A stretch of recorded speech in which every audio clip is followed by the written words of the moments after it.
আল্লাহ আমাদের সুযোগ করুন, আমরা তো মাফ করে দেন। আমাদের কাছে মাফ করে দেন। কিশোরগঞ্জে শহীদ বীর শরীফ ওসমান হাদিয়ের রুহুর মাগফিরাত কামনায় কোরআন খতম ও দোয়া। বিস্তারিত থাকছে কিশোরগঞ্জ থেকে মোহাম্মদ আল আমিনের প্রতিবেদনে।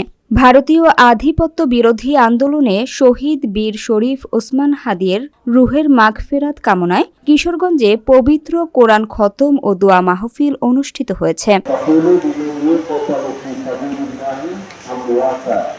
শুক্রবার বিকাল ৪টায় কিশোরগঞ্জ গুরুদয়াল সরকারি কলেজের মুক্তমঞ্চে কিশোরগঞ্জবাসীর আয়োজনে এ ধর্মীয় কর্মসূচির আয়োজন করা হয়। অনুষ্ঠানে জেলার অর্ধ শতাধিক মাদ্রাসার হাফেজ শিক্ষার্থীদের অংশগ্রহণে পবিত্র কোরআন খতম সম্পন্ন করা হয়। এ সময় সংক্ষিপ্ত আলোচনা রাখেন নীলগঞ্জ মাদ্রাসার মুহতামিম মুফতি মাওলানা ইলিয়াস কাশেমি, মুফতি আবদুল্লাহ সাদেক, তানভীর এনায়েত, সাইফ সিরাজ, কামরুল হাসান, মীর শহীদুল্লাহ ও হিশাম আবরার সহ অন্যান্য বক্তারা।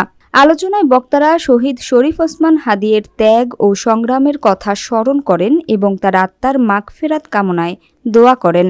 কোরআন খতম শেষে মোনাজাত পরিচালনা করেন মুফতি মাওলানা ইলিয়াস কাশেমি। অনুষ্ঠানে সভাপতিত্ব ও পরিচালনার দায়িত্বে ছিলেন কিশোরগঞ্জবাসীর আহ্বায়ক হামাদ ইসমাইল। মারাত্মকভাবে অসুস্থ রাজনীতি, এটা তো মাত্রা আরো বেশি অসুস্থ। চালু সরকারের না আল্লাহ আমাদের সুযোগ করুন, আমরা তো মাফ করে দেন। আমাদের কাছে মাফ করে দেন। আমাদের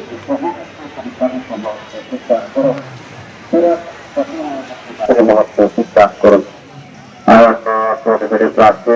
ছাত্ররা আছে, হাফিজে কোরআন আছে, ওলামা ইসলাম আছে।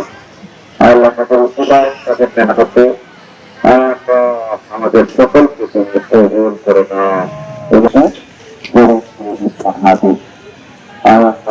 শুক্রবার আল্লাহ দুনিয়া থেকে বিদায় হয়েছে।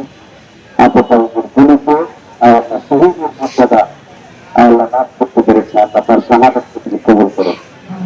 আল্লাহ তার শাহাদাতকে তিনি কবুল করেন। আল্লাহ তার শাহাদাতকে কবুল করেন। আল্লাহ জান্নাতুল ফিরদাউসের আলা মাকাম পরিদান করেন। জান্নাতুল ফিরদাউসের আলা মাকাম দান করেন। তার সমস্ত জীবনকে ক্ষমা করে দেন। তার পরিবারকে সবর এবং ধৈর্যের সাথে থাকার তৌফিক দান করেন। আল্লাহ তার সন্তানকে তার সাথে হতে পারে সেই তৌফিক দান করেন। বাংলাদেশের সার্বভৌমত্ব এবং ইসলামকে নিয়ে যেতে আগামী দিনের সেই তৌফিক দান করেন।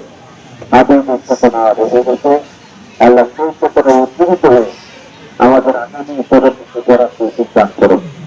আমাদের দেশটাকে গড়ার তৌফিক দান করুন।